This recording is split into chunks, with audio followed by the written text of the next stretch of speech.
ఏంటివి? బిల్స్ అన్వర్ ఇచ్చాడు, check sign చేశాను. సుమతి,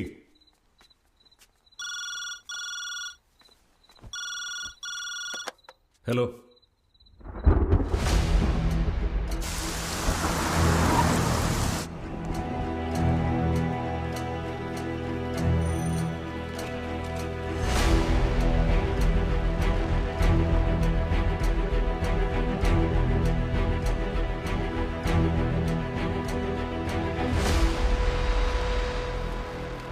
అన్నయ్య, ఈ టైంలో ఎవరికి ఫోన్ చేయాలో తెలియక మీకు చేశాను. 200 कैमरास 10 लाख का माल है. कुछ तो कीजिए सर. कुछ नहीं हो सकता. एफआईआर फाइल हो चुका है. ये नॉन बेलेबल केसेस साहब. ऐसे स्मगलिंग केसेस में बेल मिलना बहुत मुश्किल है.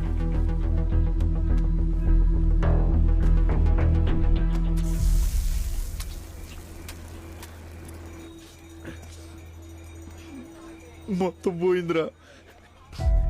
ఎక్కువ సంపాదించాలనుకున్నాను, రిస్క్ ఆడా మోసపోయానురా. మొత్తం పోయింది. కార్తీక్, ఇందులో క్యాలిక్యులేటర్ ఉంటుందా? ఉంది. ఫోన్ నంబర్స్ కూడా ఫీడ్ చేసుకోవచ్చు. రీ భలే ఉందిరా. అమ్మా అమ్మా అమ్మా అమ్మా, సుమతి, సుమతి, బాగున్నావమ్మా? మీ అన్నయ్యని ఇలా చూడలేకపోతున్నానే. రియల్ ఎస్టేట్లో బాగా నష్టపోయాను. ఎలా బతికేవాడు? నువ్వు ఏదో హెల్ప్ చేయాలి. వ్యాపారంలో నష్టం వచ్చి ఇప్పుడు మీ ఆయన ముందు ఇలా 50 లక్షలు కావాలి బావా, ప్లీజ్ కొంచెం. మీ ఆయన ఎలా కూర్చున్నాడు చూడు, కాలు మీద కాలు వేసుకుని. కొంచెం సాయం చేయమని చెప్పవే. ఆయన డబ్బు ఆయన ఇష్టం. ఏంటి ఆయన డబ్బు? నీ డబ్బు. నీ హోమ్ ఫుడ్ బిజినెస్ డబ్బు కూడా అందులో ఉంది కదా. ఎప్పుడు ఆయన చెల్లి తమ్ముడికే పెడతాడా? ఏ నీ తరపు కుటుంబానికి పెట్టడా? వెళ్ళి అడుగు. అన్నిటికీ పిచ్చిదానిలాగా తల ఊపుతా. చాలమ్మా, నోర్మోయ్. అరుణ్, ఇట్రా నాన్న, నీకు మళ్ళీ కొనిస్తా. సరే అమ్మా. ఉంచుకో, నీకే. ఏమైంది సుమతి?